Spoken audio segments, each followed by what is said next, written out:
Chapter 3. I Will Save You. Through sheer coincidence, Hikaru stumbled upon the knights guarding Count Morgstadt's mansion in the temple. I need more information. Either way, she's getting transported to the capital. Our job is done. Bullshit. Is that why you came to the temple? To repent? Not at all. We only did our jobs. And I'm saying that's bullshit. Hikaru, someone called from behind. He jumped about 5 centimeters from surprise. She was wearing a bright green dress tied at the waist with a leather strap. On her collar was a gorgeous beige scarf, and she was carrying a white bag. It was Freya in her casual attire. I didn't expect to see you here. Wait, were you actually following me? You shouldn't do that. You're the one who called out to me. Hikaru followed the knights with his gaze until they disappeared into the crowd. It was too dangerous to chase after them now. If he wanted to get more information, he could just sneak into the Count's manor again, which he could do later. The Adventurers Guild should know something. Freya said that the guild was inquired about the incident. Are you free at the moment? Hikaru asked. I'd like to ask you a few questions. Can I really order anything? Freya asked, hiding half her face behind the menu. Yes, go ahead. It's my treat. Are you sure? I'm gonna order. I said it's okay. Freya had led Hikaru to an open terrace cafe. Okay then, excuse me, I'll have a molasses peach parfait and reishi mushroom tea. What? Studying the menu, Hikaru's eyes widened. What are these prices? The lunch he bought from a food stall cost 30 gilans. Oh, should I order something cheaper? Freya said. It's okay. I don't like sweet food, so I'll just have some water. You can order whatever you want. Freya hummed to herself. This was a give and take. A little bit of expenditure was fair. It should be easier to get answers from her if she's in a good mood. Now then, I have 2 questions, Hikaru began. What? What do you mean, what? I told you I wanted to ask you something. Really? I see. I thought that was only an excuse to invite me for tea. I get it, Hikaru thought.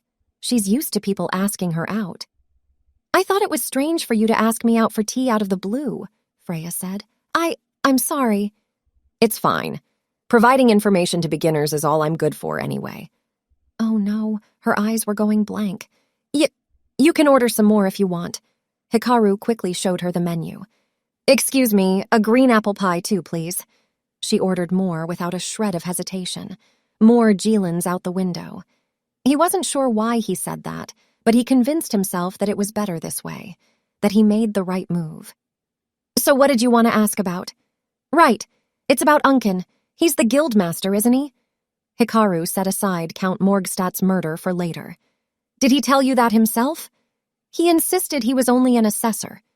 He's an assessor then. He'll chew me out if I say anything. In other words, he has that much power over you, so he is the guildmaster. Plus, you said it yourself. The guild doesn't have any other staff. Oops.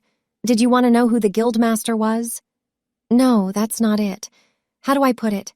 He looks quite capable. What kind of a person is he?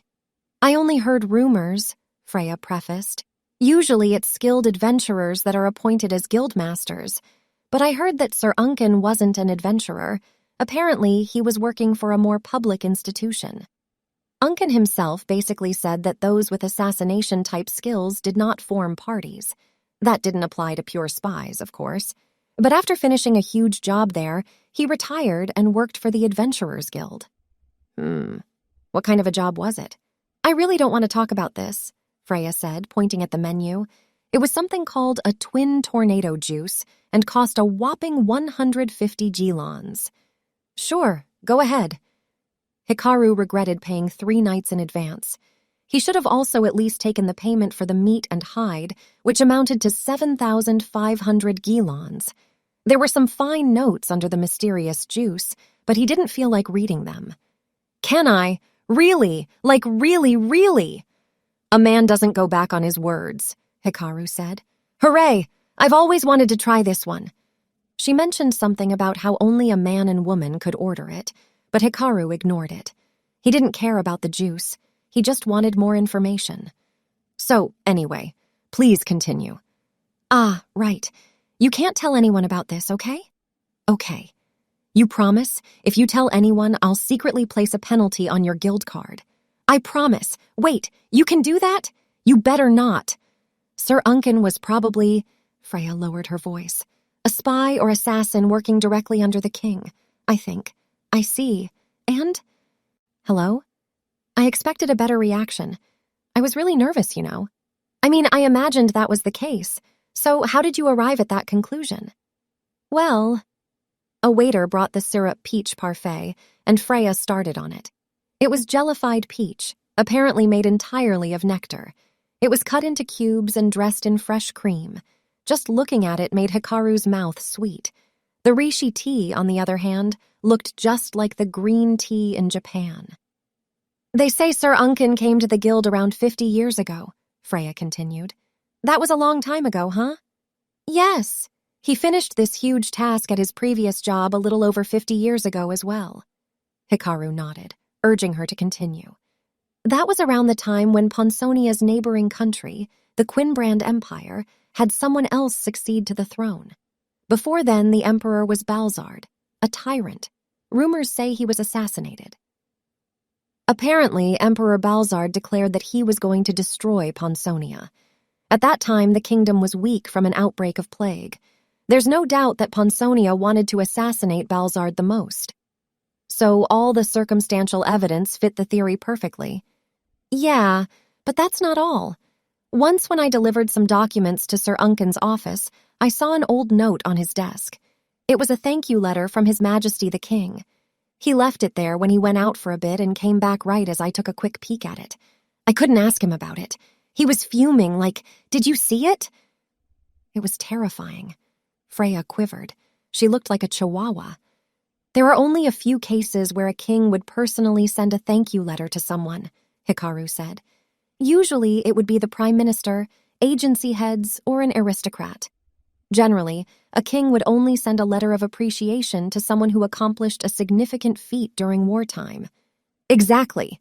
Wait, why do you even know that? I had a friend who was a noble. He wasn't lying. He got that from Roland's knowledge. If your guess is correct, then Unken is a hero who saved the kingdom, Hikaru said. Yeah, isn't that amazing? After finishing the parfait, Freya dug into the green apple pie next. Delicious. Nothing beats stress like sweet food. I'm glad you're happy. I don't think I can finish all that on my own. A national hero, huh? With those skill levels? 50 years ago means he was 161 years old. Did his knowledge and experience come into play? I've allocated more points to my stealth-related skills than Unken. Does that mean I'm fit to be an assassin? And I can assassinate even an emperor? That's crazy. Hikaru thought that if he knew how strong Unken was, he could gauge his own level as well. But now he was just getting more and more confused. All right, I have one more question. Ask away. Oh, but you can't ask about my address, okay? Freya was now welcoming questions. Eating sweet food seemed to brighten her mood. I'm not going to ask you that. What? You're not? Do you want me to ask or not? Well, whatever. What I wanted to ask is... Hikaru hesitated for a moment, then decided to just get straight to the point. I heard the culprit behind Count Morgstadt's murder has been arrested. Freya's hands froze in the middle of cutting the pie with a knife. Where'd you hear that? Some people were talking about it. No, that's impossible. Like I said before, this case is highly classified. And the culprit is a young girl. This time Freya was speechless, her mouth agape. Well, I can't tell you anything. Here's the menu. Anything you want to order. There are just some things that you can and cannot say. I would be violating my duty of confidentiality. What? You think I'm going to misuse the information? I'm sorry. She placed the fork and knife on the table. No, I should be the one apologizing. That wasn't fair. You're answering my questions out of goodwill. I don't want you getting in trouble because of it. All right, now what? Hikaru leaned back in his chair, deep in thought. If I can't get anything more out of her, I just have to sneak into the mansion. Why do you want to know? Freya suddenly asked. This is indeed big news, but people normally don't care about a count being killed. She stared fixedly at Hikaru. You're the son of some wealthy man who ran away from home on a whim and decided to become an adventurer so he could survive. Am I right? Sounds about right. I don't have any other means to sustain myself except being an adventurer. Does your family have connections with Count Morgstadt? No, none at all. Then why do you care so much? I screwed up, Hikaru thought. Morgstadt's death was much more confidential than he imagined. My friend went through a lot. Your friend? Yeah, you could say he was oppressed by Count Morgstadt. That's why I'm curious. I see. Freya believed him. It's going to be public anyway, so I guess I can tell you this much. 3 days from now, a certain someone will be transported to the royal capital. A certain someone. That's all I can say on the matter. A certain someone. The culprit. It's that girl, all right. 3 days from now.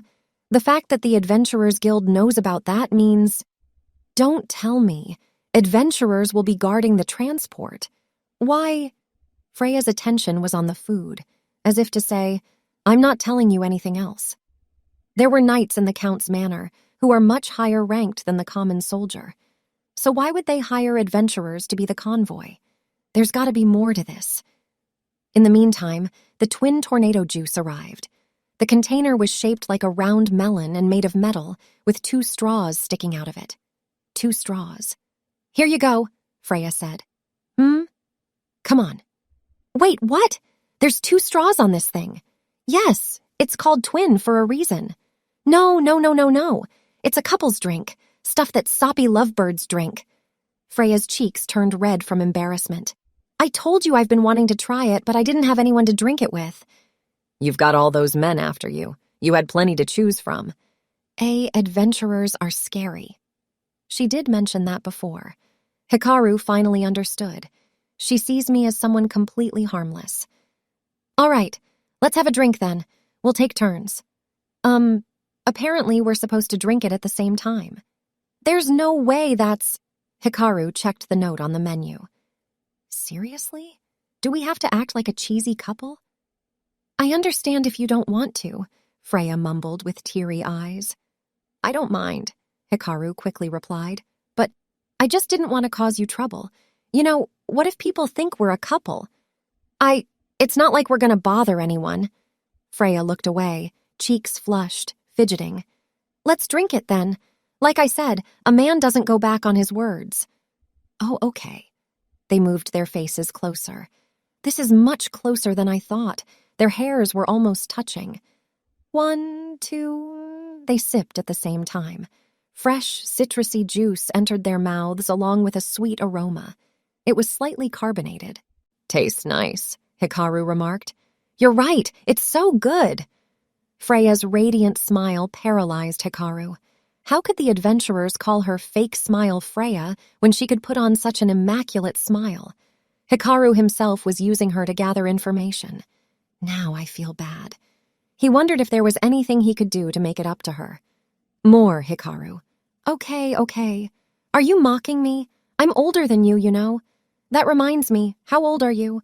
You don't ask a lady her age. Oh, come on. And so they finished the rest of the juice. Later that night, around midnight, Hikaru appeared in Count Morgstadt's residence, wearing a black outfit. He left his cloak behind, as he didn't want it getting caught in something. On his face was something he'd never worn before. A mask. Hikaru had been considering covering his face with something so that he wouldn't get recognized when going out at night. While walking through the market in Pond, he found this mask.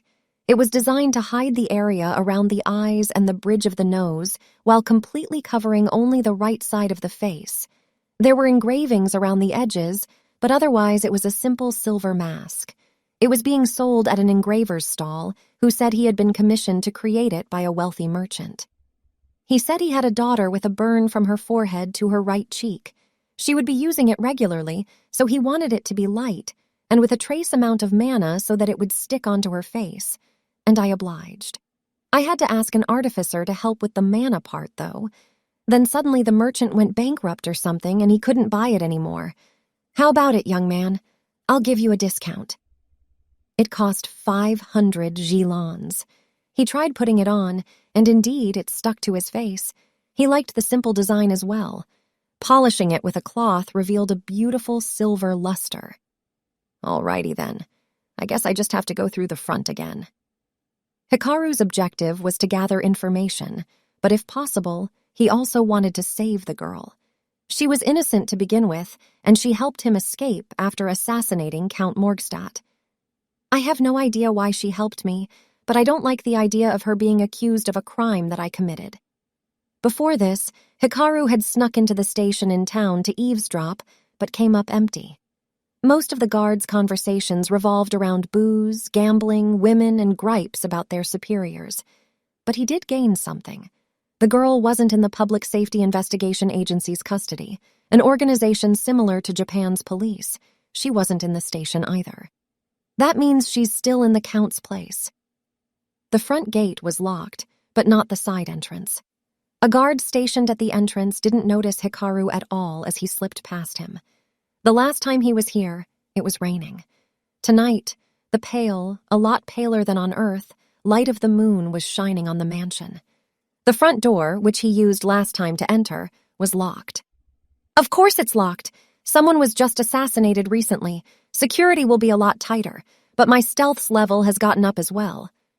Hikaru's stealth was currently being buffed by his guild card's blessing, something he didn't have before. He circled the building. The windows were barred, but he could remove them if he really needed to by just smashing the glass inside. However, he would prefer not to leave any traces of his presence. What's that? Hikaru caught sight of a back door. It was ajar. The streak of light coming from inside revealed a man and woman standing beside it. Are you leaving already? Once my mission is over, I will have to return to the capital. I'll miss you. I'm sorry. I'll make sure to send you letters. The man's face was unfamiliar to Hikaru, but the uniform and the sword hanging from his waist identified him as a knight. And the woman was a maid. Right. The knights in this place were hired by the Count against their will. That explains their lack of motivation.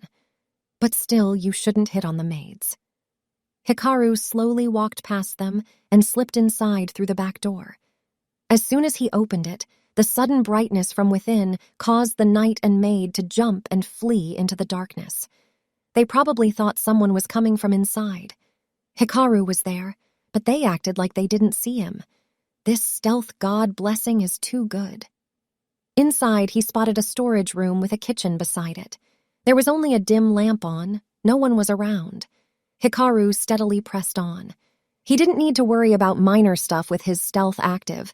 His first stop was Count Morgstadt's room on the second floor. The door was locked shut. No good. I could make easy progress if I had skills like unlock or disarm trap. Unfortunately, I didn't see any of those on any soul board. He didn't have any points to spend anyway. He pressed his ears against the wall but heard nothing. His detection didn't pick up anything either. He checked the next room. It was empty. He moved to the next one where he detected human presence inside with his skill. A woman. The door was unlocked, so he opened it slowly. The moment he entered the room, Hikaru caught the smell of perfume. A glamorous woman with a distinct set of facial features was sleeping soundly on a gorgeous canopied bed. The Count's wife. Nah, she's too young. A mistress or a second wife. Rings and necklaces lay scattered on the dresser. Hikaru picked up a ring. It had a gemstone on it the size of Hikaru's thumb, though it was too dark to ascertain its color. I can easily steal this, but it'll probably get traced back if I sell it. When Hikaru decided to make money, he considered stealing from wicked people like Nezumi Kozu. But there were 3 reasons as to why he couldn't. 1. He couldn't unlock vaults. 2. He couldn't sell precious jewelry as it could be traced back to him. 3. Even if he could steal money, large amounts of coins would be too heavy for him to carry. Small amounts he could just earn from the Adventurers Guild, and he wouldn't have to risk himself by stealing. He asked Freya after they finished their twin tornado juice about item boxes or dimension storages, classics in reincarnation stories, which could help him carry lots of coins. But her answer was, I think those are natural treasures from some other country. They were not things one could just buy anywhere. If stuff like that were available to the public, there would have been a huge revolution in the circulation of goods, similar to the IT revolution on Earth. This world would have developed into an advanced society that he'd only seen and read in science fiction. But from what he'd observed, merchants transported goods by wagons and hired people to load and unload heavier packages. Hikaru had not seen anything comparable to the soul card system, a super technology that was created by someone who possessed the blessing of the wisdom god. In short, stealing was not an option. Hikaru returned the ring and stepped back out onto the corridor. After checking the other rooms, there was only one that was unusual: books. By the wall stood a bookshelf filled with books. Most of them were adventure stories, but there were also books about history, religion, engineering, among others. Judging from the size of the bed and the fanciness of the interior design, Hikaru surmised that it belonged to a teenager. Maybe it's that girl's room. He opened the closet and found familiar nightclothes. I knew it. Whoa! Below were silk undergarments. He quickly slammed the closet shut. Oh, crap! He trotted to the bed and hid behind it. Is someone here? Instantly, the door opened. Light darted around the room, barely touching Hikaru's toes. By installing a directional feature on the mana-powered magic lamp, it worked like a flashlight. Oh, a book just fell, he muttered to himself and left. It's the knight, the one who was against the murder charges on the girl. Hikaru left the girl's room. There wasn't anything noteworthy on the second floor, so Hikaru went back down to the first. As soon as he did, he heard the sound of people arguing. This is not the time to be doing that. It's inappropriate. Oh, loosen up, East. The voices were coming from the direction of the back door. The knight who entered the girl's room spotted the other knight with the maid as they returned from outside. We aren't done with our job. We'll be heading back after this. I was just saying my goodbyes. Do that when we're off duty, then. All right, fine. You can have all the credit for this bodyguard mission. What does that have to do with anything? I'm just saying. Not caring less about their arguing, Hikaru explored the first floor. Several servants woken up by the ruckus were coming in his direction. He waited in a corner. As soon as they passed him, Hikaru made his way deeper into the manor. Not this one. This looks like a servant's room. Hikaru spotted a set of stairs at the end of the hall that led down to the basement. Beside it was a knight, the one at the temple with East, sitting in a chair. Asleep. Now's my chance. A bunch of keys were dangling from the knight's waist, a leather strap tied to a metal ring that held 5 keys together. Hikaru drew closer and tried to untie the strap. What the? It's too tight. I can't untie it. Where's it even connected to? The strap went through the knight's pants. He felt hopeless. Do I have to shove my hand in there? No, wait. Maybe the door is not even locked. Clinging to a slim chance, Hikaru went down the stairs and found an iron door. It was locked, of course. Okay, how do I take the key? Pull it by force? Nah, that'll wake him up.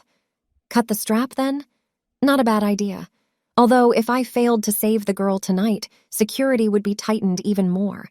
I could copy the shape of the keys with some clay. How long would it take to make a duplicate in this world? There's 5 keys, too. If I asked someone to duplicate them all at once, would they assume I was up to no good? Hey, wake up! What are you doing, sleeping on the job? The knight, arguing with East, woke up the sleeping knight. Hikaru quickly hid himself behind the stairs. Oh, I fell asleep, huh? Please don't tell East. All right. So, how's the young lady doing? You should check up on her from time to time. Right, I'll do that right now. Sluggishly, the knight stood up and started walking toward Hikaru's direction. Shit. He turned pale as a sheet. The stairwell turned left halfway, but it was a direct path with only a door at the end. It was only wide enough for one person at a time, and with no places to hide, he'd get busted. What do I do? Hikaru headed down the stairs, turned left, and held his breath. A knight yawned. No action turns the body dull. You should have come with me. Late-night workout with maids is fun, you know? Please, I have a wife and kids. Slowly, they went down the stairs. I screwed up. I shouldn't have checked this dead end. Damn it. No, now's not the time for regret. I have to think of a way out of this. A certain word sprang up in the back of Hikaru's mind. Assassination. When the user attacks without the target noticing, the attack will have a lethal effect. Max. 3. Anyone going down can't see me in this blind spot. I can therefore attack without the target noticing. Hikaru grasped his dagger of strength tightly. I'll kill the one in front first. Fortunately, they're wearing plain clothes, not armor. He shouldn't make much of a noise either. Then I'm gonna hide behind his body and pull it this way. The knight behind him will have no idea what happened, and when he checks, I'll kill him as well. His heart pounded in his chest. These were innocent men, but now he had to kill them because of his blunder. Man, the thought about our work in Pond ending soon. What, you don't want to leave? Doubt. Could he really do it? Uncertainty. Would it go well? Guilt. Could he really kill innocent people? No, you idiot. I feel relieved. You can say that again. With sweaty palms, Hikaru gripped his dagger tight. 3 more steps. Once we get back, let's have a drink all night. Now. Sir Knight! The moment Hikaru jumped out, a woman's voice resounded. What's the meaning of this? Lord East told me you hit on girls at taverns and stay with them overnight. What? I don't know what you're talking about. Was Lord East lying? Or you? Wait, hold on. Calm down now. Just put the knife down, okay? It was the maid from earlier. One knight climbed back up the stairs. Oh, brother, she found out about your two-timing? The other knight followed. They're gone. Feeling every bit of strength leave his body, Hikaru sank down on the spot. He was drenched in sweat, breathing heavily. I can't afford to rest now. I'll just end up in the same situation. Whipping back his limp body into life, Hikaru climbed back up the stairs. I trusted you. You're the only one I love. It's true. The knight and maid were arguing, the latter still holding the knife with both hands. The other guy with the keys followed them, leaving one key on his chair before approaching the maid. He probably removed it from the bunch to open the door below. That's the key to the basement. The knight stopped and watched the exchange between the maid and the womanizer with folded arms. What now? What if there's another door inside? Should I leave for now and come back another day? Damn it, just go for it. This is a golden opportunity. Hikaru jumped out from the stairwell, took the key, and rushed back down the stairs. He used the key and pushed the iron door open. After checking to see if it could be locked from inside, he inserted a towel between the door and the wall so it wouldn't close. He then went back up and returned the key on the chair. Stop swinging that knife around. It's dangerous. Hey, this is getting serious. What? It didn't seem like the commotion would be dying down anytime soon. Hikaru went back down, entered the basement, and locked the iron door behind him. He heaved a deep sigh of relief. That was so close. He reflected on his carelessness and his lack of resolve. There's a chance I'll have to kill innocent people in the future. What do I do then? Should I prepare myself to kill? No. If I started killing people for no reason, I don't think I'll be able to stop. If someone annoyed me, I'd probably think, I can just kill this guy. I'll have to put in every bit of effort so that I won't kill unnecessarily. Every bit of effort. I would have to take every possibility into consideration beforehand and be as attentive as possible when I'm on the job. All right, here we go. He switched gears. I can reflect on things properly later. I'm in the middle of something right now. It was a storage room. Sacks and wooden crates, what was inside of them, Hikaru had no idea, were cluttered about. From where he was standing, he could see iron bars deeper inside the room. Ancient script was engraved into them, emitting pale light. A magic seal. It was a prison, an extremely solid one. The inside, however, was neat and tidy, a painting hung by the wall. The cell was furnished with a cushioned chair, a bed that looked to be of better quality than what Hikaru had in his hotel room, and a table with piles of books. Adventure novels. Is someone there? The girl was there. Her long, neatly trimmed silver hair reached just above her modest chest.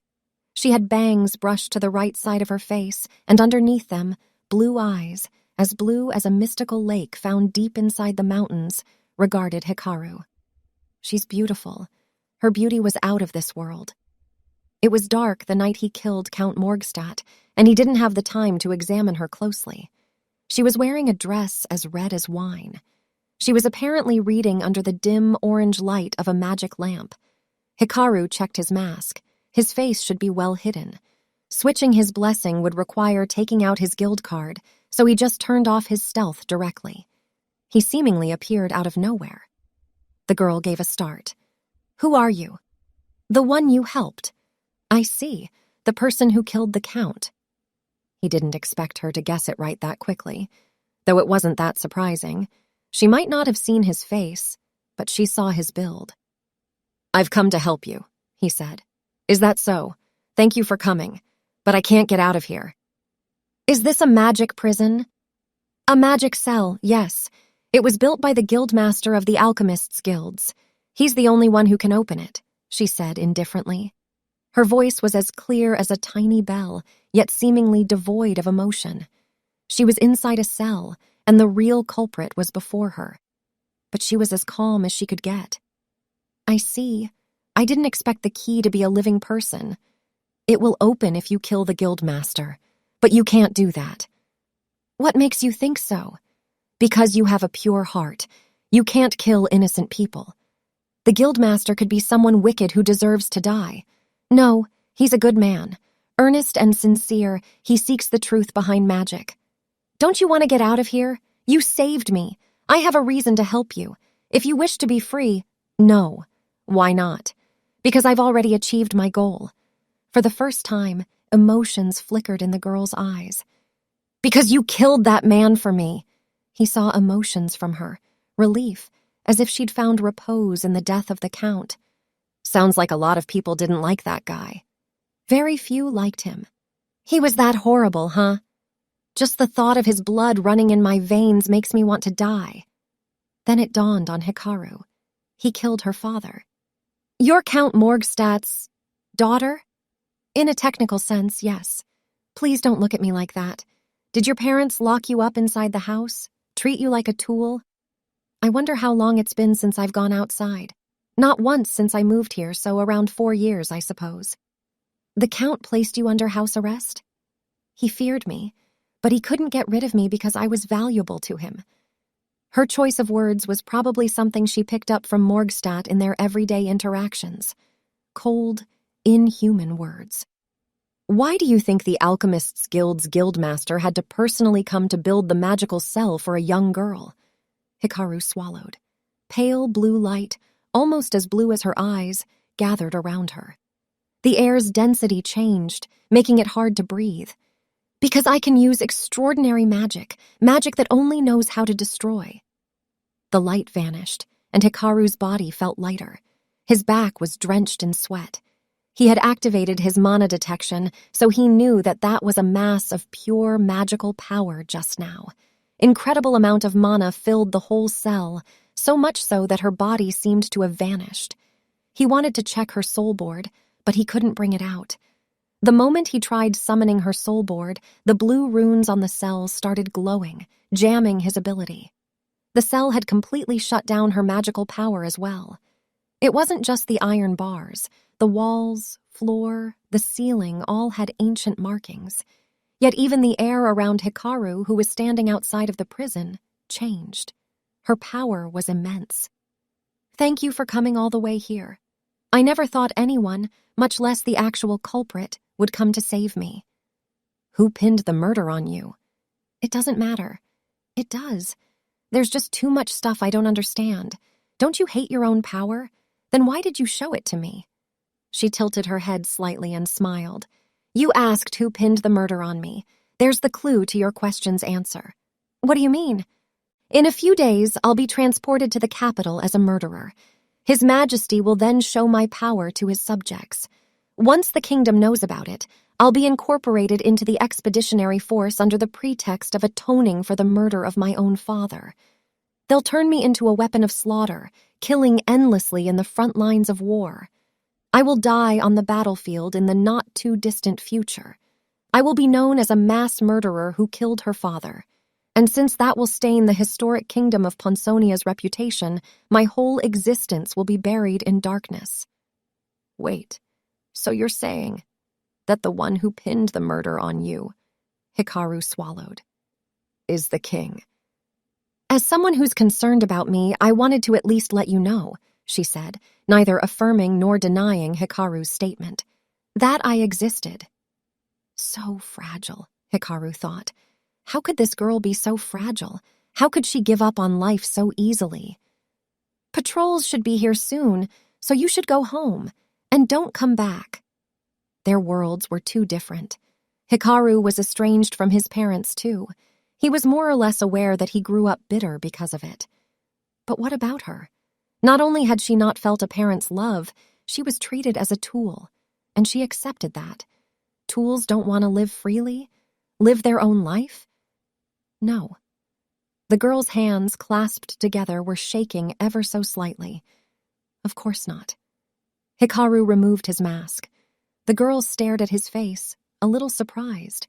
His appearance had changed slightly since she saw him that fateful night. His hair and eyes were now completely black. I want to know your name, Hikaru said, holding her gaze. You don't need to know. Soon it will be forgotten.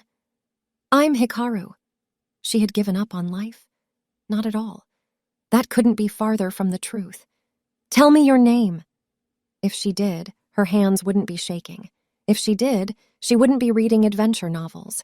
If she did, she wouldn't be reluctant to give her name. She was scared that giving her name would make her harbor hope. My name is Lavia D. Morgstadt. No, it's Lavia, just Lavia. If she did give up, then why were her cheeks wet?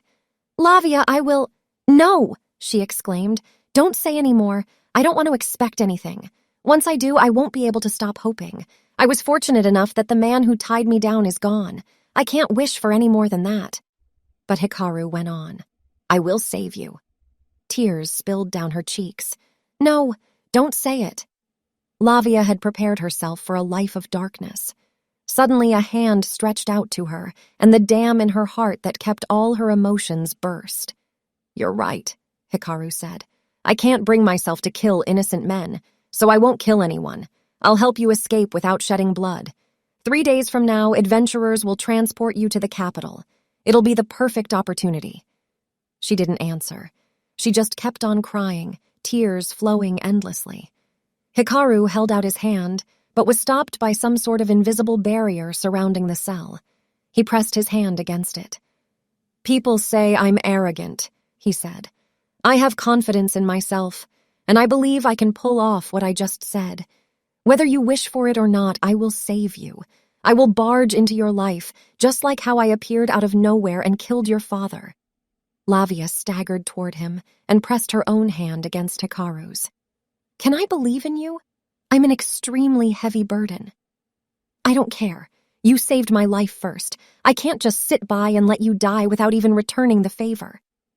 If you save me, I'll give you my everything, Lavia managed. The door swung open, and 2 knights stepped into the room, East and the guy who was sleeping on the job. Ah, for God's sake, I didn't expect to run into that sort of trouble here. That's what you get for goofing off while on duty. Now, let's not get too grumpy. Oh, the lady is fast asleep. Lavia was lying on the bed, her back turned to them. What's wrong, East? She's usually reading books at this hour. She must be exhausted. You worry about her too much. How could I not worry about her? They didn't notice that the girl who had her back turned was still awake, that she ignored them because she didn't want them to see her eyes that were red from weeping, that a boy slipped past behind them and left the basement. ETA until the escape plan. 3 days. Hikaru returned to the hotel later that night and woke up early the next morning. He didn't get enough sleep, and the fatigue from walking all over the place yesterday hadn't been alleviated, but time was limited. I made the right choice in moving to a hotel. I can relax in my own room, and my body feels a lot more comfortable on a bed. He had never stayed in a hotel once when he was in Japan. He didn't expect to have to stay in one in a different world. Needless to say, there weren't any modular bathrooms, vending machines in the corridor, laundromats, and pay-per-view card machines that you would find in budget hotels in Japan. The cat girl waved at him. Have a great day! Hikaru wondered if she was here 24/7, but decided it was really none of his concern. He was about to head for breakfast when… Not again. The hot dog stand owner was staring at him today, too. "It's 30 gilons. Your hot dog better be good this time." It had red ketchup and yellow mustard with no grains. Here goes nothing. Hikaru took a bite. His eyes grew wide. Well, how's the taste?" "Bland." "What? Why's the ketchup watery? It's not even slightly sour."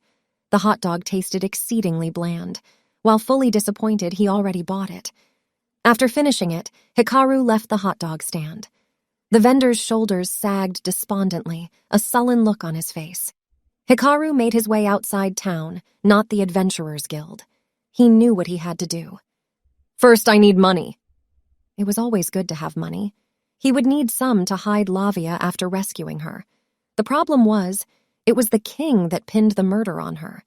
While it was only her guess, Hikaru thought it held considerable weight.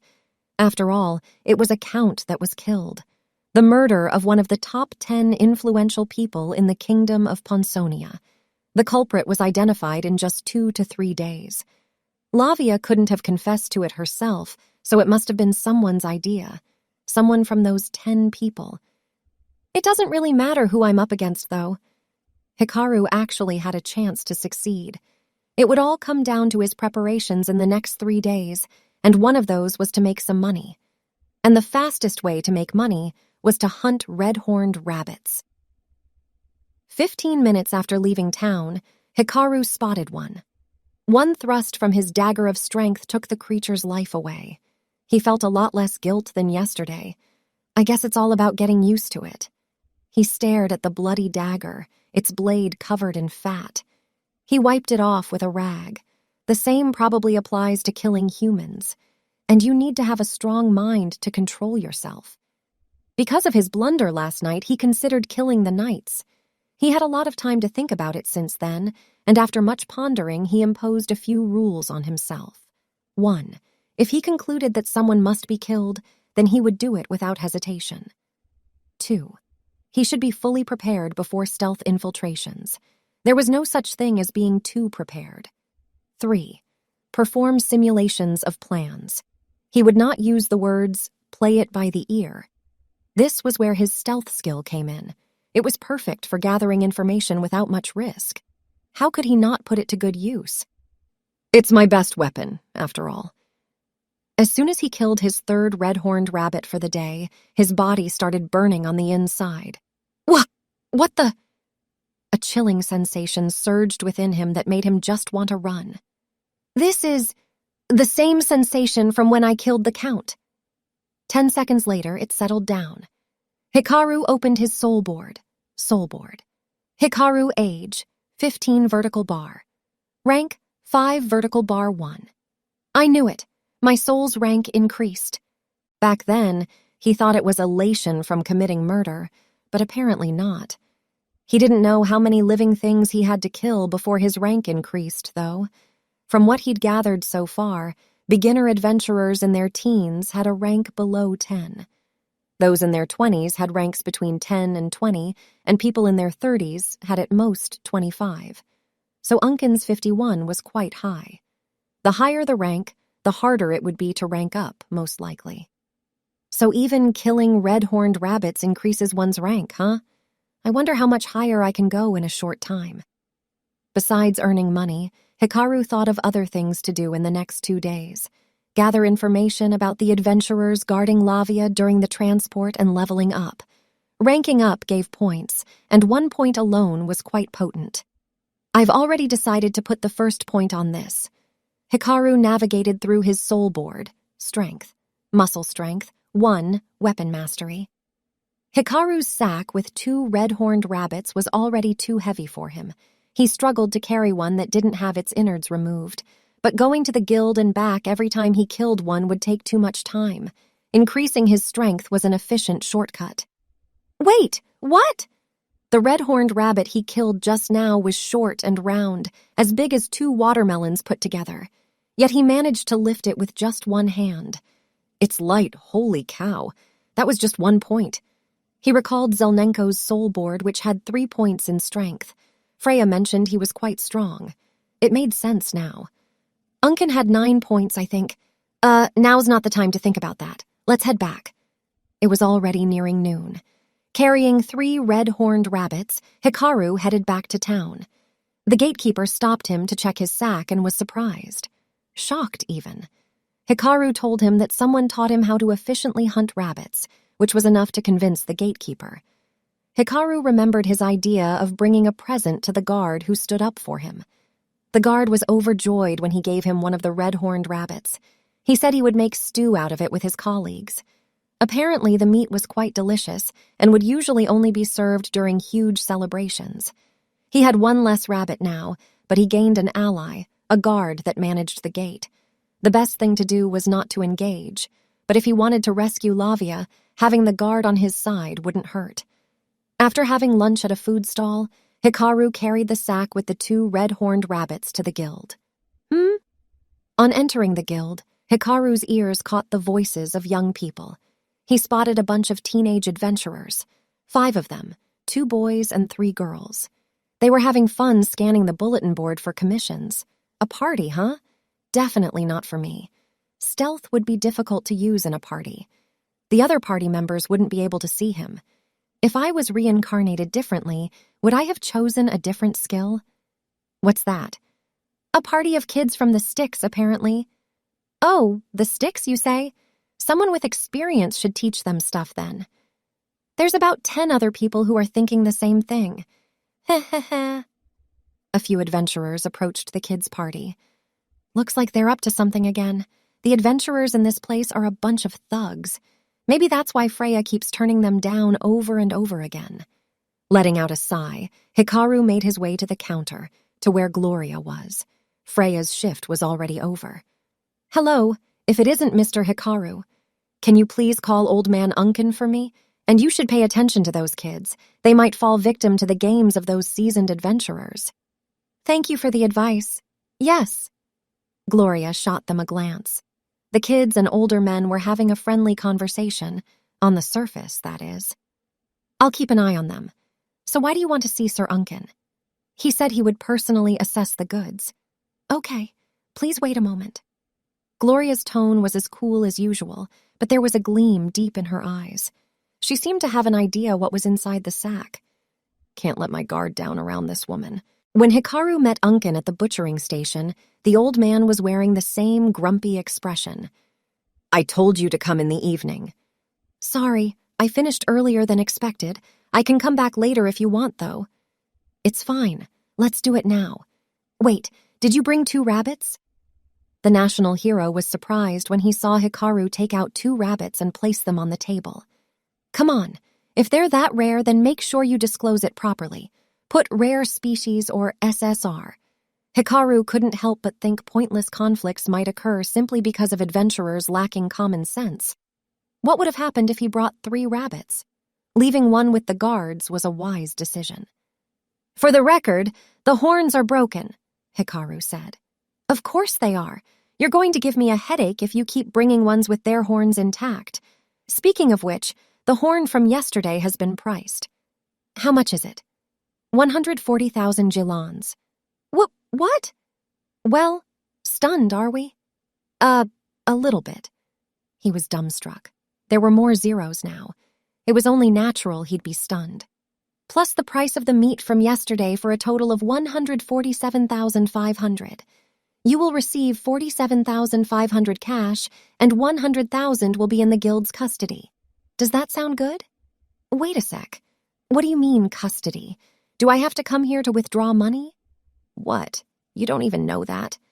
According to Unken, guild custody was a system that allowed money to be withdrawn from any guild branch by recording it on the guild card as additional information. So not only do these cards serve as ID, they can be used like ATM cards as well, huh? Definitely something out of science fiction. They told me it would fetch a higher price at an auction, Unken went on. So what will you do? You do auctions here? In the capital. They put monster horns for sale? There are different categories, but works of art is the main one. When's the next auction? 10 days from now, I think. I can't wait that long. I'll sell them now. I'll deposit 100,000 with the guild, though. All right. 100,000 gilons would be equivalent to a large bag packed with gold coins. Hikaru didn't want to carry all that weight around. I won't have to make more money for now. Objective cleared ahead of schedule. Thank you, red-horned rabbits. Afterwards, Unken taught Hikaru how to butcher meat. The old man offered him a butchering knife from the guild for 100 gilons, so he took it. That should do it, the old man said. Thank you. This isn't something you can learn on your own, huh? There were tricks to cutting meat that simply reading books wouldn't be enough. It was quicker to learn from an expert. All he had to do now was practice over and over. Also, the method he was taught could only be applied to animals and monsters closely related to rabbits. There's reptiles and birds, too. I guess I'll just leave those to the experts, Hikaru said. Unken chuckled. You won't be able to say that once you're in a dungeon. You might have to eat monster meat. There might even be times when you just have to take home the necessary parts. Dungeon? There are dungeons here? Not around here, no, but there are 2 in Ponsonia. 2? Why are you getting all worked up? Of course he'd get all worked up. Dungeon meant adventures. Adventures meant dungeons. I would have to save that one for later, though. Lavia's rescue came first. Nothing could change his plans. I have a question, Hikaru said. What's a good monster for me to hunt around here? You may ask the receptionists. They look busy. One even complained about having too much work. And I'm a busy man myself. Come on, you're here right now anyway. You're so persistent. I would bet people call you arrogant. Unken told him about several monsters anyway. Got it. Any monsters I should stay away from, then? This was the actual question he wanted to ask. The library contained information about the easier monsters, but not the more dangerous ones. This was to keep adventurers away from them. Actually, no information wasn't quite accurate.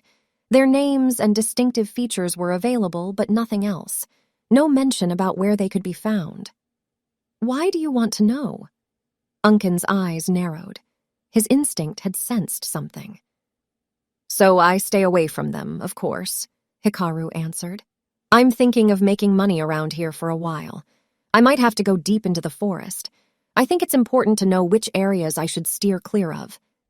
The answer was enough to satisfy the man. Hikaru had already assumed which questions Unken would find suspicious. There are 3 monsters you should be wary of. First is the green wolf. I know about those already. What about rogue bees? Rogue bees were apparently bees the size of a coin.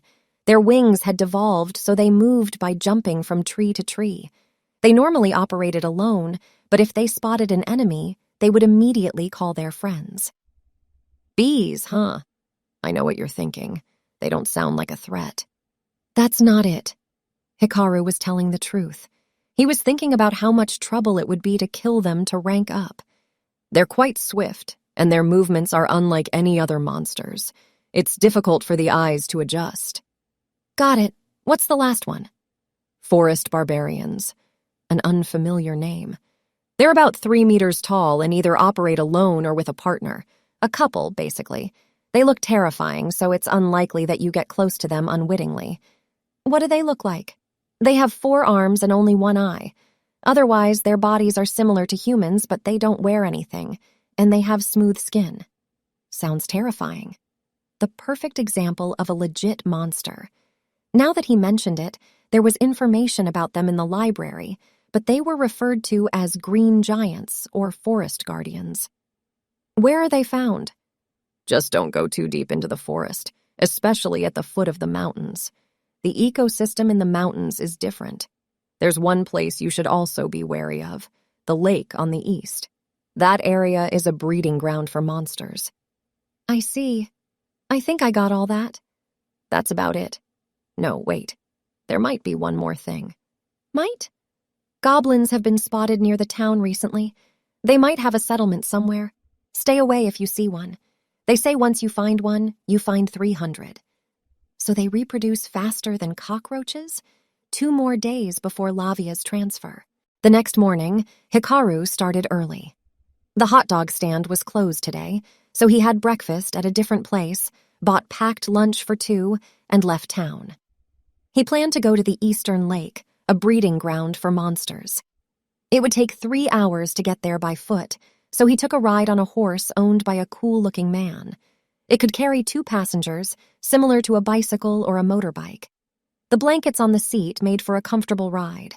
A one-way trip took 30 minutes and cost 100 gilons, more expensive than he had expected. Hikaru wasn't sure what time he'd be back, so he told the man not to come pick him up. "Don't go too far now," the man warned. "If I come by in the afternoon, I'll check to see if you're around, but don't expect too much.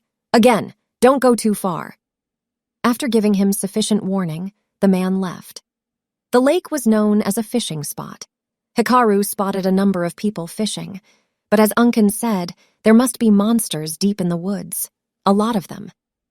"That's just what I want." Hikaru switched his blessing to Stealth God, Bearer of Darkness, and activated all his stealth-related skills. He was going for the big one, of course. Target, Forest Guardian. The forest felt a lot deeper than the one Hikaru ventured into when searching for poisonous glimmering herbs on an empty stomach. High above him was a canopy of thick leaves, under his feet a carpet of mulch. The trees were covered in moss, and faint mist hung in the air in places. It seemed like a haunted forest. Hikaru spotted a green wolf in the distance. A green wolf. They can be found here too, huh? It was prowling about unwarily, yawning. The perfect opportunity. Birds chirped loudly, flying from one branch to another. The green wolf shot glances at them too. The next moment, the green wolf's vision grew dark, and it fell over with a thud. Phew! On its neck was a dagger plunged all the way to the hilt, severing the spine. Under normal circumstances, its neck was an unlikely spot to get stabbed, since it required getting close. Green wolves were extremely perceptive and could sense anything within 200 meters. There was no way it wouldn't notice a human just right beside it. It's over. With a hand on his chest, Hikaru breathed a sigh. I ranked up with just 1 kill. The shock, no, the recoil from ranking up had struck him. He was saving his points for now. For his plan to work, he needed to have 3 points available at hand. I can't take the meat back. Sorry, little guy. Leaving the area should lessen the effects of his stealth, allowing the smell of the green wolf's blood and flesh to then spread through the forest, attracting other animals and insects to devour the body. The corpse of the green wolf would return to the forest. Hikaru pulled his dagger of strength out and wiped the blood off it before heading deeper into the forest. Thanks to his stealth, he was able to get close and kill his target without it noticing. After killing 2 more green wolves, his rank went up once again. He was now at rank 7, a fast pace. It felt like he could reach 10 or 20 in no time at all. He wondered why the other adventurers were not just grinding non-stop. Then he recalled Unken saying that green wolves were tough. Taking one down solo was an extraordinary feat. There were other monsters besides green wolves. Rodents, smaller than red-horned rabbits, almost like a brown mouse. Blue locusts about 30 centimeters long, man-eating plants that attacked by launching pollen. They weren't much of a threat. Even without his stealth, Hikaru could take them on one by one. They tended to group up, however. I bet those kinds of monsters barely give any exp. One would have to kill a lot just to rank up. In addition, ordinary people, not just adventurers, were unable to confirm their ranks. They could sense that they had grown stronger, but they couldn't quantify it. As such, adventurers lacked motivation to increase their ranks. Hikaru ignored the smaller monsters and hunted for green wolves only. Around noon, when the sun was at its zenith, Hikaru was having his lunch when he heard a scream in the distance. What was that? Paula wanted to yell, I told you so! Paula was a novice adventurer from a poor village deep in the mountains. About 6 months ago, she formed a party with her childhood friends and some youths from a neighboring village. The group's average age was 17. The 2 boys only knew how to swing their swords. They wanted to be heroes. Well, not exactly, but they dreamed of making bank, buying a mansion, and living their lives being served by women. The other 3 girls had different ways of thinking. Pia was the daughter of the village chief. As such, she had a strong sense of responsibility. Yet she was the type to focus on outward appearance, cutting her short so she would look like an actual adventurer and even using rougher language. "I'll protect you, Paula!" she would shout at every opportunity, swinging a great sword with both hands. When they were still back in the village, however, Pia would be like, "Paula, what's for dinner tonight?" Priscilla was a true-born hunter. It wasn't unusual for her to be gone for days out in the mountains. Because of that, she was the silent type, or more like she tended to space out a lot. Her breasts were huge, to say the least, the size of well-grown melons, which drew the gazes of men. Paula was completely different from the other four. She was born and raised in a church. Although it was a church in the sticks, proper etiquette was drilled into her nonetheless. This influenced her overall appearance, neat and clean, including her clothes. Calm and collected. "If I get injured, Paula will heal me." That was how she was seen by people around her. Paula could use healing magic. Plenty of people who worked for the church for many years gained the ability, but in her case, she developed her powers early. That was why Pia invited her to become an adventurer. Their village was facing a crisis, a financial one. "I'm sure Pops will be overjoyed if we sent lots of money to the village," she said. But Paula knew she cried every night in her bed, muttering, "I want to go home." "We should have gone home," Paula screamed her mind. Who wouldn't want to scream in the situation they were in? "They just keep on coming. What's going on?" "We're open. The goblins will charge right into us." "Freaking goblins! How could they be so disciplined?" "Piece of cake, my ass, you fucking idiot! Gloria warned us. I don't give a damn." They were surrounded by 100 goblins. 100 was merely Paula's guess. In reality, there were a lot more of them. In other words, there were too many that she couldn't give an exact number. 4 veteran adventurers approached them yesterday, telling them about some rare plants found deep in the forest that they could sell for a huge amount. The 2 boys immediately latched onto the idea, and Pia, although sounding a little reluctant, agreed. They wanted money, and majority of the party was on board, so they ultimately decided to take the seasoned adventurers' lucrative offer. The veterans said it was their job to guide promising adventurers, which made Pia and the others happy. It was only Paula who saw through the obvious flattery. Priscilla's mind was somewhere else. It was probably only Paula who considered the possibility that the men were going to pull a fast one on them. Before they left the guild, however, the receptionist called the veterans and told them something. A warning of some sorts. Paul wasn't exactly sure if it worked, but the adventurers stayed away from the girls. They couldn't take their eyes off Priscilla's bouncing bosoms, though. They had a meeting over dinner at a tavern and left the next day when the sun was already high in the sky because they had too much to drink. They managed to reach the forest before noon. Things were fine until then. The veterans tried so hard to draw the attention of the girls, firing magic spells, showing off their sword skills. They were able to kill 10 smaller monsters. But Priscilla's face gradually turned grim. It was unusual for her to have any other expression than a blank one. "Paula, this is bad." "What do you mean?" "Too much noise will attract bigger monsters." Hearing their exchange, a veteran adventurer laughed. "There aren't any big monsters in this forest, and if there's one, I'll rip it to shreds." He was right. There weren't any big monsters in the forest. That's why the veterans were able to take down monsters easily. Not to be outdone, Pia and the others struck the monsters as well. If he says so, I guess we should be all right, Paula had thought. But she couldn't shake off the knot in her gut. She had always had keen intuition. A number of times Paula secretly told Pia that they should go back, but every time she did, her friend only said, "I'll protect you." To cut it short, her hunch was correct. The adventurers, too, were right. There weren't any large monsters, only small ones. Goblins. If you found one, you found 300. "Gwa!" An arrow struck one of the men's shoulder. "A bow! You damned goblins!" Goblins resembled humans, but hideous, standing no more than 100 centimeters tall. Despite their big heads, they weren't exactly intelligent. Their skin was a tad bit yellowish. They were an easy foe to fight head-on, but tough when they grouped up. "If they're using bows, that means we have a goblin family at our hands." "A what?" Family, Paula wondered. Then there's a huge one leading them. Can we kill it? No way in hell. We're having trouble just dealing with these fuckers. The veterans were panicking. These goblins were bad news. They had a boss with them, a monster that was too much to handle even for these seasoned adventurers. The veterans turned their gaze to Paula, and she gave a start. She sensed something vicious in their eyes. Not obscenity or hostility, no. It was as if they were looking at a mere object. "Young lady, do you know what the goblins are after?" one asked.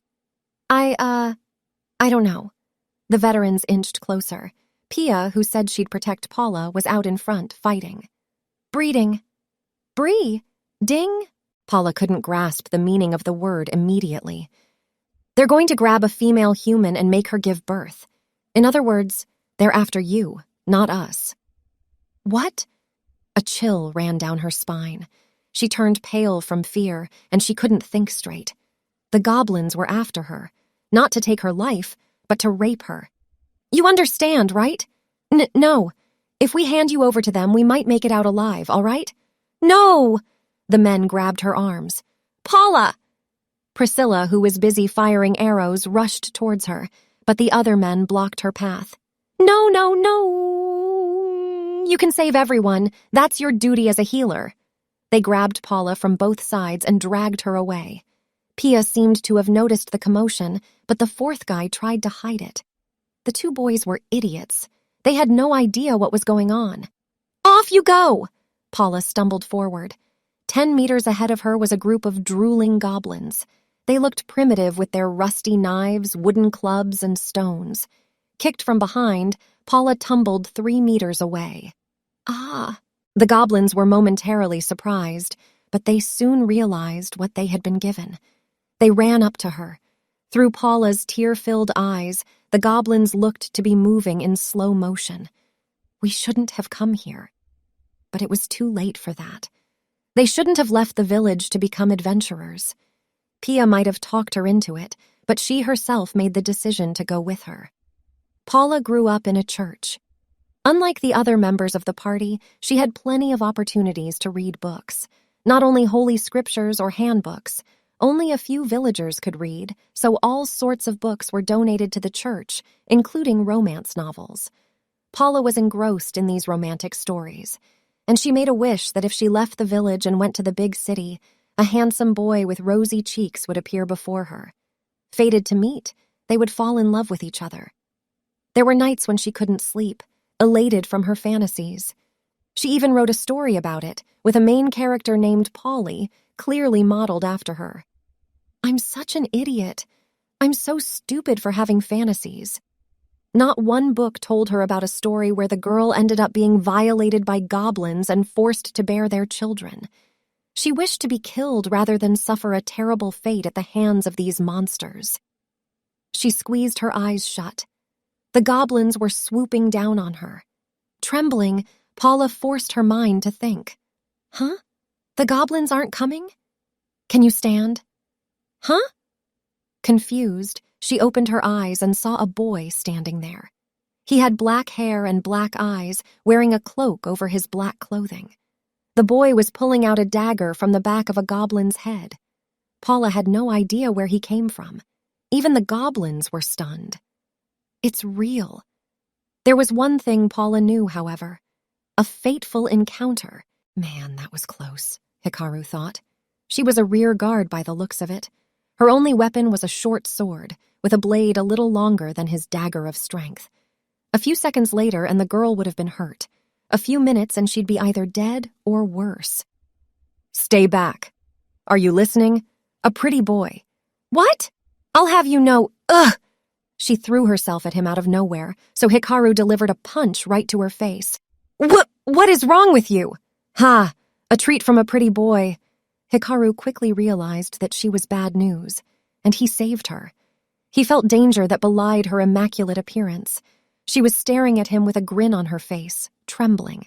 Yeah, you fucking idiot, roared one adventurer. Why would you do that? Why? By sacrificing one girl, we could have all escaped. We're up against goblins. Ah, I see what's going on here. Hikaru's gaze turned icy cold. I was wondering why you kicked her. You wanted to use her as bait so you could escape. The adventurer jumped. What's so wrong with that? He answered back defiantly. Did I hear that right? How dare you do that to Paula? You'll pay. What? What's going on? The girls seemed to have grasped the situation, while the two boys were clueless. The other veterans seemed to be in with the plan as well. It's the young party I saw at the guild yesterday. I knew something like this was going to happen. Hikaru was astounded. Using them as bait was better than tricking them into being sold to kidnappers, but as far as sickening stunts go, it was a close second. What do you want us to do then, huh? We're up against hundreds of goblins. They'll retreat soon, Hikaru said with a sigh. What? I said the goblins will retreat soon. What the hell are you— See? Suddenly, a peculiar-sounding flute came from nowhere. Hearing this, the goblins exchanged looks and scattered in all directions. It was just as Hikaru said. What? Leave while you still can. It's not safe here. He's right. Let's go. The girl with the greatsword had barely said anything before the 4 older adventurers started making a run for it, with the 2 boys right on their heels. The 2 girls, one with the greatsword and the other with a bow, approached the nun, who was happily rubbing her cheek at Hikaru's feet. Thanks for saving Paula. After checking that the goblins had retreated, Hikaru took a small breath. Are you okay? Any injuries? She's fine. She's a healer, so she can heal herself. You're not leaving? Hikaru gave a shrug. You must be strong, the girl with the greatsword said bitterly. Be careful of those guys on your way back, Hikaru warned. They might harm you. What? They tried to use their fellow adventurers as bait. If people found out about it, no one would want to party up with them anymore. But that's only if you tell others about what happened. What do you mean? Silence us, the girl with the bow said. What? Exactly. You never know what lowlifes like those will do when left with no options. Our other 2 members ran off. They're idiots, so they might get tricked. Your friends? Not really. Just young kids from the neighboring village, I guess. You can go after them, or you can just let them be. Either way, it isn't really my concern. So long. Excuse me, the crazy girl by his feet called. My name is Paula. Paula Nora. Please tell me your name. Paula stood up. She seemed to have calmed down and was actually able to speak normally. It's Hikaru. Lord Hikaru, I have a request. Would you be so kind as to escort us to the lake? Right. I know it's too much to ask, but I'd like to ask you as well. Right, Priscilla? Yeah. Hikaru had a hunch they were going to say that. He didn't feel right just leaving them either. It would be awful if they died in some kind of an accident right after he saved them as well. But if he escorted them, he wouldn't be able to use his skills. All right, he said. I will keep an eye from a distance, so just proceed at your own pace. You won't be accompanying us? Paula asked with teary eyes, her hands clasped together. Her greenish hair partly hid her eyes. She seemed immaculate like this. I said I'll be watching from a distance. Also, it's a little too late for the angelic act. He's right, Paula. We didn't say anything before, but Priscilla and I both know you're a bit weird. What? For example, that novel you're writing. Paula let out a shriek that sounded like a chicken being strangled to death, then fainted. Hikaru let the girl with the great sword, Pia, take care of Paula and moved farther away. It was only about 30 meters. The girls wouldn't see him once he activated his stealth from that distance. Unforeseen circumstances took a bit of my time. Then again, I was ranking up a lot faster than expected, so I guess it's all right. Hikaru's rank was already at 12. There was a reason for this. He had risen to rank 9 after going around killing green wolves. That was when he heard the commotion. At first, Hikaru thought about going straight to where Paula and the others were, but there were over 100 goblins in the way. It was the worst possible scenario for him. He could kill a single opponent one-on-one without them noticing at all, but goblins operated in groups, rendering his stealth useless. Assassinating 100 goblins without being seen even once would be difficult. Trying out something new without prior rehearsal wasn't an option either. Fortune seemed to be smiling on Hikaru, however. The goblins' leader showed up. Standing over 2 meters tall, it was more than twice the height of the other goblins. Nearby was a goblin with a horn who looked to be the leader's messenger. He read in the library that a goblin family always had a boss, and killing it would send the rest into chaos. Hikaru approached the boss from behind. With the creature completely unaware of him, he thrust his dagger of strength into its back. The boss wore a chainmail of some sorts, which scared him for a bit, but perhaps because of the assassination's effect, or the fact that he put 1 point on muscle strength, he managed to kill the creature with the dagger. What happened next was shocking. Hikaru's whole body was afflicted by an unbearable itch. He felt his core burn. Try as he might, he couldn't stop himself from groaning. He knew that it was the effects of his rank going up, but the excruciating experience was a first for him. One boss goblin made him go up 3 ranks. Because of the recoil, the other goblins noticed him, but they seemed to be afraid of him after killing their leader. As soon as the recoil from ranking up subsided, he quickly left the area. From behind came the keening wail of a horn. It was sounded either to convey the boss's death or to retreat. The group would collapse soon, but if someone died before that happened, all his efforts would have been for naught. Reluctantly, Hikaru put 1 point into his power burst. His sprinting speed increased tremendously. Hikaru had a classmate back in middle school who participated in a sprinting event for a national athletic meet. He thought he could overtake the guy now. It did, however, consume a great deal of stamina, and so he managed to save Paula and the girls. Now I have 6 points left. I need at least 3 points for the plan tomorrow. He thought about it for a moment. I'm going to save my points, he decided. After walking for about 30 minutes, Hikaru and the girls made it back to the lake. Trying his best to ignore Paula's heated stares, he saw the girls off to the road. Lots of peddlers passed by the road, so there was only a remote chance of them being attacked. All right, back to hunting monsters. That evening, Hikaru met the cool-looking guy who gave him a ride to the lake and got on his horse. What's up? Did you get a good catch? The man asked. Or perhaps a good harvest. I didn't get anything, Hikaru answered. Really? Well, you seem to be in a great mood. He was right on the money. Hikaru felt great. He killed over 30 monsters, half of them green wolves. Apart from the boss goblin and the ordinary one he killed when saving Paula, he went around killing the ones that dispersed as well. As the sun was sinking and it was starting to get dark, he finally met a guardian of the woods, a forest barbarian. Something good happened, that's all. 1 strike was all it took. Hikaru killed the forest barbarian in 1 shot with his stealth and assassination combo. He went up 2 ranks from 1 kill. Is that so? Okay then. You best hold on tight, 'cause we're going fast. All right. The horse galloped through the twilit meadows. That day, Hikaru's soul rank increased all the way to 16. While he killed plenty of monsters, Hikaru, not wanting to draw any unnecessary attention, did not bring any raw materials back. He wasn't in dire need of money anyway.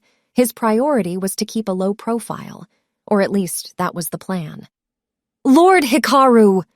As he passed through the gate, he was told by the guard to go to the Adventurers Guild, where he was met by Paula. It was already dark and past the guild's closing time, but Freya was still behind the counter. As soon as she saw Hikaru, her face lit up, before quickly turning into a frown as Paula rushed toward him. What is it? Hikaru tried to sound cold, but Paula didn't seem to mind. Welcome back. I wanted to see you, so I waited here. I don't think you can keep the guild open this late. What's going on? I'm glad you're quick on the uptake, Pia said, astounded by Paula's behavior. We actually need your testimony as well. Testimony? About what those adventurers did? Not that. They already got those from us. Apparently, they'd have to hear their side of the story first before making a judgment. I see. So it's about the goblins, then? The guild wants to know more about them, Freya cut in. You'll cooperate, right? Yeah, sure. So what's this all about? Freya was holding his arms tight. After what we did yesterday, you're already hitting on a different girl. What? Anyway, I think I have a right to talk to you. Freya was heading outside. She seemed angry, but Hikaru had a feeling that she was having the wrong idea about Paula and her friends. Hikaru. Yes? I know a place that serves good pasta. Hold on a sec. You're not asking me to treat you again, are you? What's going on here? You're sponging off Lord Hikaru? Paula interjected. With Lavia being transported tomorrow, Hikaru had no time to be having dinner with Freya. Then a thought came to him. A conversation rather, with her might prove crucial for tomorrow's plan. Okay then, I wanted to ask you something anyway, Hikaru said. Is it all right to leave the guild open? Sir Unken is still inside. I told you before about the submaster and a receptionist being out on a business trip to the capital, right? They're coming back tonight and he's waiting for them. I see. So are those three coming with us? Paula, Pia, and Priscilla followed the two of them outside. Don't look at me, Freya said. They look like they're going to follow us no matter what. I'm not paying for their food, Hikaru added. I'm sure they can pay for their own. I don't know about that. They looked like they didn't have much money. The kind of place that Freya went to, where they served pies for over 100 gilans each, would be too expensive for the girls. Freya brought Hikaru to an alley 2 streets behind the main street, a place where no one would go to unless they had a reason to. Tucked in between a row of houses was Pasta Magic, a pasta-centric restaurant. Nice naming sense. They opened the door. As the outside appearance suggested, the inside was small, with only 2 box seats and a counter. Hey there, Freya. The manager, short and stout like a bear, waved at Freya. He was at the back cooking.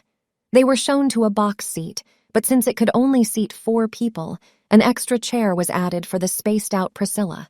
Her breasts jiggled as she sat down, and it was all Hikaru could do to stop himself from staring. Freya sat beside Hikaru while Paula sat across from him. Pia took the last empty seat, her hands trembling as she held the menu. Expensive! Too expensive! We can't pay for this. Stewed beef and red spring grass pasta, 210 gilans. Seafood oil pasta, 160 gilans. New item, red-horned rabbit green sauce pasta, 590 gilans. The selection was pricey, especially the red-horned rabbit pasta. I didn't know those rabbits were luxury food, Hikaru thought. This boy right here is Hikaru, Freya told the manager, who personally came to take their order. Oh, he really is short.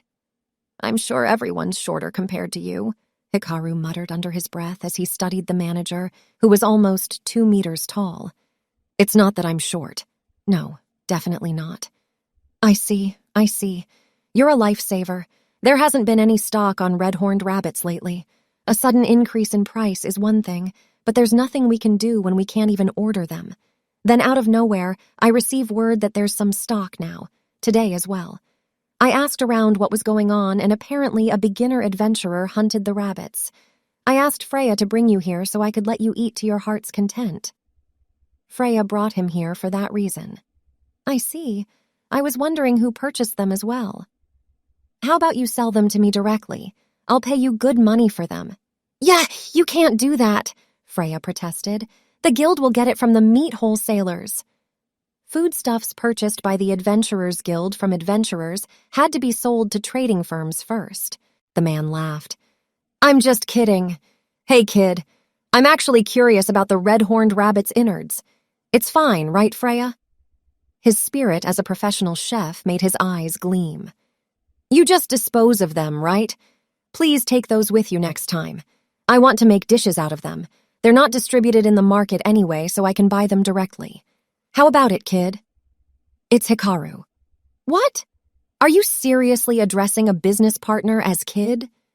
Hikaru shot the man a glare. The manager's face turned serious as well. Good point. Sorry, Hikaru. I like you. Eat all you want tonight. It's on the house. In exchange, please consider my proposal. Oh, and Freya, when I say on the house, it doesn't include booze. You have to pay for those. Ugh.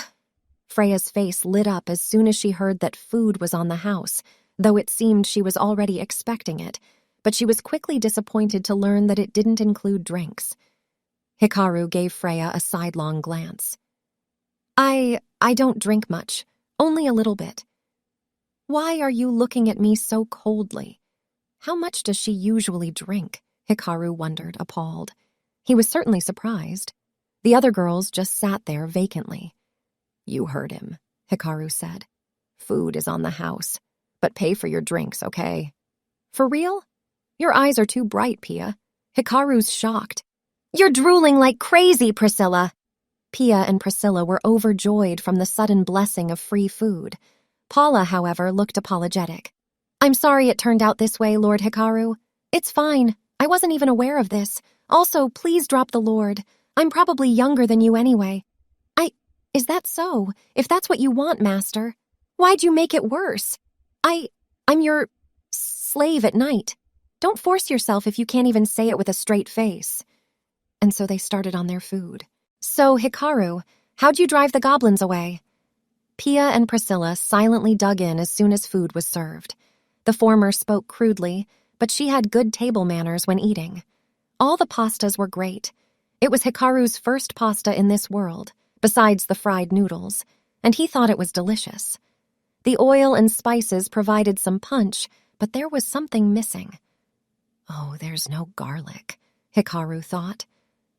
Old man Unkin told me that there might be goblins in the area, Hikaru said. I'm asking you how you got rid of them.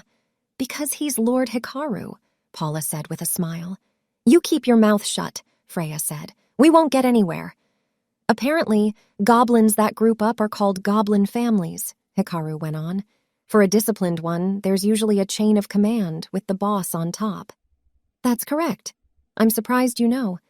Did Sir Unkin tell you that too? No, I read about it from a field guide in the library. A field guide? That old and bulky book? I'm impressed you actually read that. Of course I would.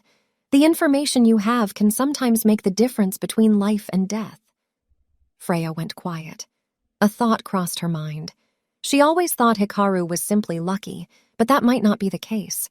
The boy did not have any special abilities that she was aware of, but he made use of his knowledge when doing his job as an adventurer. She actually took Paula and her friend's story about the goblins with a grain of salt. After all, adventurers tended to exaggerate things. But they might be telling the truth this time, and there were actually more than 100 goblins. Hikaru, was there a goblin leader?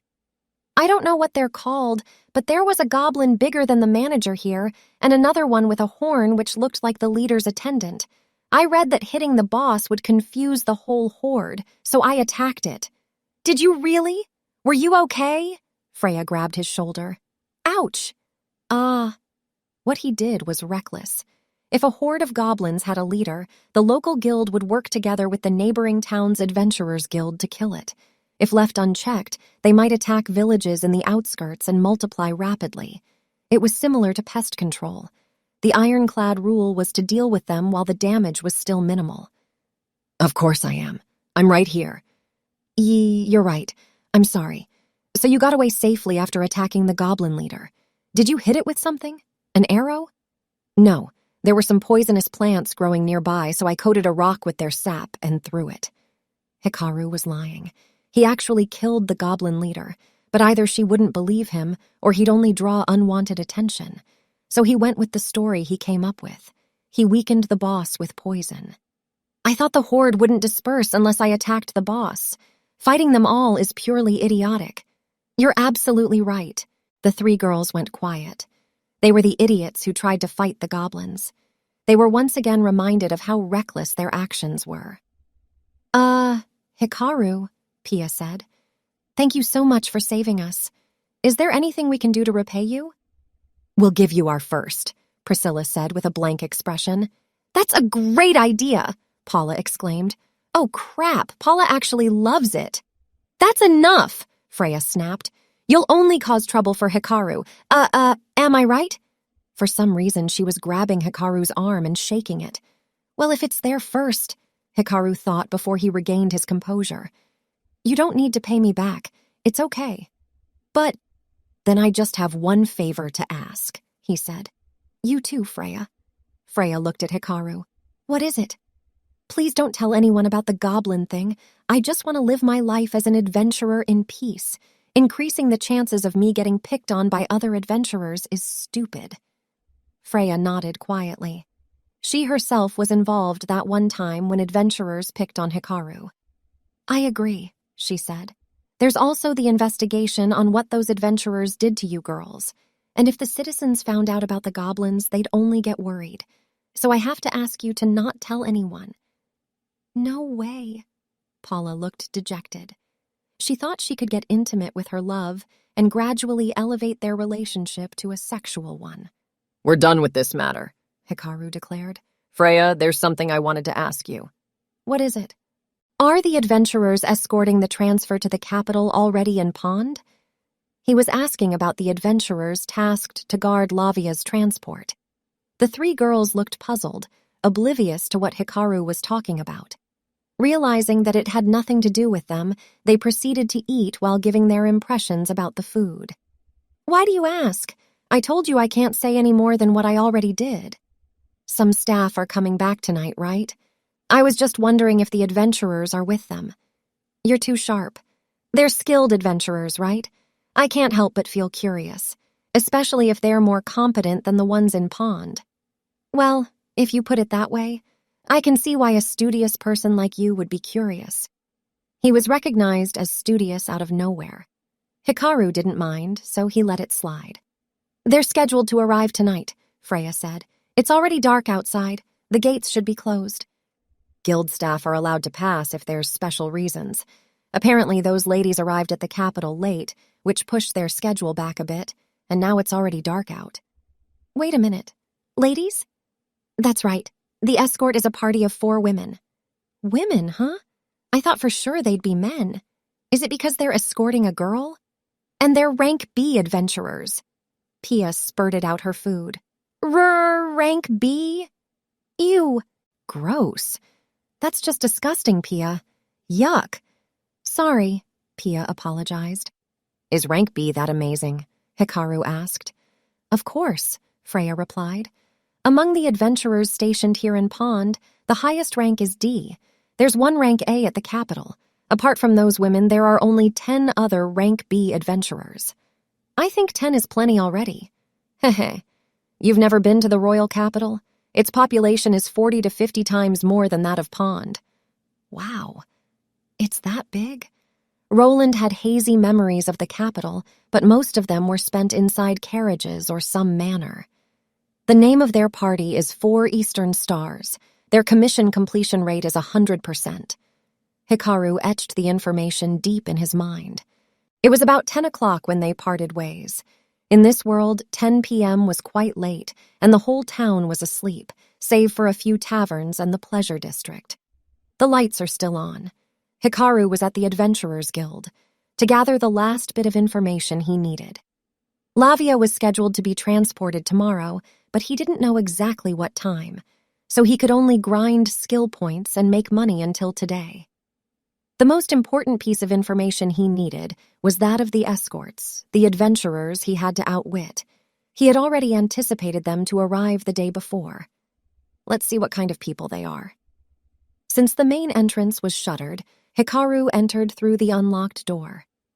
It didn't take long for him to find the room with people inside. It was the only place where he could hear voices in the otherwise quiet guild. "Ha ha! You're worrying too much, Guildmaster," said a well-built man. A gloomy, beautiful woman was standing beside him. She seemed exhausted. They were the guild staff, the submaster and a receptionist that went to the capital. If anything, it's odd not to be the least bit worried when things didn't go as planned, Unkin the guildmaster replied. Well, what did you say your name was? The distant glittering stars. I'll have you know I'm rank C. You should be grateful we even came all the way to this scrubby town. There were 3 adventurers, seemingly in their 30s. Hikaru was eavesdropping from the corridor. When he sensed them with his detection skill, he was puzzled. First, there were only 3 adventurers, and they were all men. How are 3 people going to guard the transfer? The standard for convoys is to have at least 4 people, at least 1 pair of eyes in each direction. I told you, old-timer, we're rank C. I haven't heard of rank C adventurers being ambushed by bandits on the road. Even if we do get ambushed, we can send them packing. If somehow the girl escapes, she can't get far anyway. Hikaru recalled what Freya told him. The party's name was 4 Eastern Stars, composed of 4 women, and they were all rank B. The information he got was different. Perhaps some sort of problem occurred that prevented the 4 Eastern Stars from coming. We're not standing in for those East whatever girls. We're here because we're better than them. What's with the attitude anyway? We can just head back to the capital right now. No, please stay, the submaster appeased, rubbing his hands together. Then you know what you have to do, right? Yes, sir. We have a place reserved for you. Wait, Unken said. The escort job is tomorrow and you're going for a night out?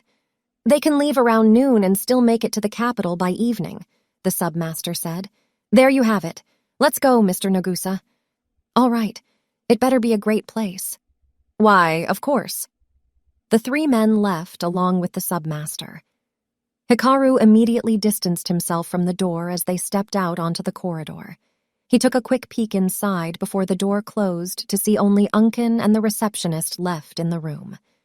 Softly, he pressed his ears against the door just to check if there was any information he might have missed. What he heard was Unken heaving a deep sigh. How truly sad. What is happening at the Capital's branch? Apparently, the Capital's Guild is raising their adventurers' ranks in response to the war, the receptionist said. Should the kingdom then request for personnel, they can make a lot off the commissions. And that is simply sad. The receptionist sighed. After that, they talked about work-related things. With the important topic over, Hikaru left. I'm lucky. Not only were they 1 man short, they were also less competent. Hikaru had checked their soul boards in the corridor earlier. The man called Nagusa had the following stats. Soul board, Nagusa garage age, 31 vertical bar. Rank, 38 vertical bar, 33, vitality, natural recovery, 2, stamina, 2, immunity, magic immunity, 1, disease immunity, 1, toxin immunity, 1, perception, hearing, 1, magical power, mana capacity, 2, spirit affinity, earth, 3, strength, muscle strength, 6, weapon mastery, sword 4, armor 2, willpower, mental strength, 4, instinct, instinct 1, detection, life detection 1. He must be a magic swordsman of some sorts. He had 1 point on life detection, but it wasn't enough to find Hikaru. The other 2's stats were a step lower. To gather the last piece of information he needed, Hikaru headed out into the night-shrouded town. The rescue mission would commence tomorrow.